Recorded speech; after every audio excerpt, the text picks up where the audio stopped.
2011 में जो बदलाव लाए थे उसे 2026 में खुद बदलना चाहती है बंगाल की जनता।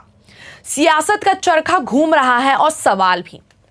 2011 का वेस्ट बंगाल चुनाव एक बड़ा पॉलिटिकल टर्निंग पॉइंट था। 34 साल तक सत्ता में रही communist party of India Marxist के खिलाफ लोगों में थकान और गुस्सा था।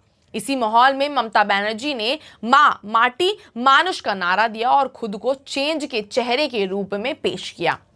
पब्लिक ने उन्हें मौका दिया और लेफ्ट का दौर खत्म हो गया। 2011 से आज 15 साल हो गए हैं और माहौल बदला हुआ है। अब सवाल ये नहीं है कि लेफ्ट ने क्या किया, अब सवाल है 15 साल में टीएमसी ने क्या बदला। रोजगार नंबर्स पर डिबेट, इंडस्ट्री माइग्रेशन की चर्चा, लॉ एंड ऑर्डर पर अपोजिशन के आरोप या करप्शन एलिगेशंस, क्योंकि अब यहां नरेटिव परिवर्तन से बदलकर परफॉर्मेंस पर आ गया है। यंग वोटर्स का कहना है स्कीम्स मिलती हैं लेकिन प्राइवेट जॉब्स और इंडस्ट्री भी चाहिए। वहीं मिडिल क्लास का सवाल है आइडेंटिटी की बात ठीक है लेकिन इकोनॉमी भी स्ट्रांग होनी चाहिए, क्योंकि रूरल बंगाल में वेलफेयर का इंपैक्ट दिखता है लेकिन अर्बन बंगाल में एक्सपेक्टेशंस लेवल बढ़ चुका है। 2011 में बंगाल में मुद्दा बदलाव था, लोग पुरानी सरकार से थक चुके थे। 2021 में लोग अपनी पहचान और रीजनल प्राइड को लेकर ज्यादा कंसर्न थे। 2026 में वोटर्स का फोकस अब परफॉर्मेंस और सरकार के काम का हिसाब लेने पर है।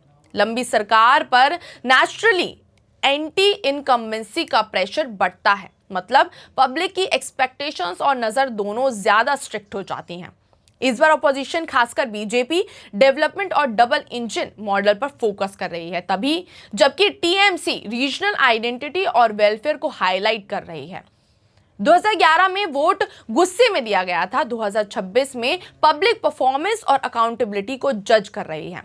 ममता बनर्जी के लिए चैलेंज ये है कि अपनी रेबल इमेज को 15 साल की परफॉर्मेंस रिकॉर्ड के साथ बैलेंस करें।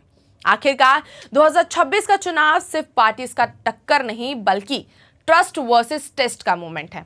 बंगाल का वोटर इस बार शायद ये डिसाइड करेंगे कि कंटिन्यूटी को वोट देना है या फिर एक और पॉलिटिकल शिफ्ट का एक्सपेरिमेंट करना है। आपके इस मुद्दे पर क्या राय है हमें कमेंट सेक्शन में जरूर बताएं।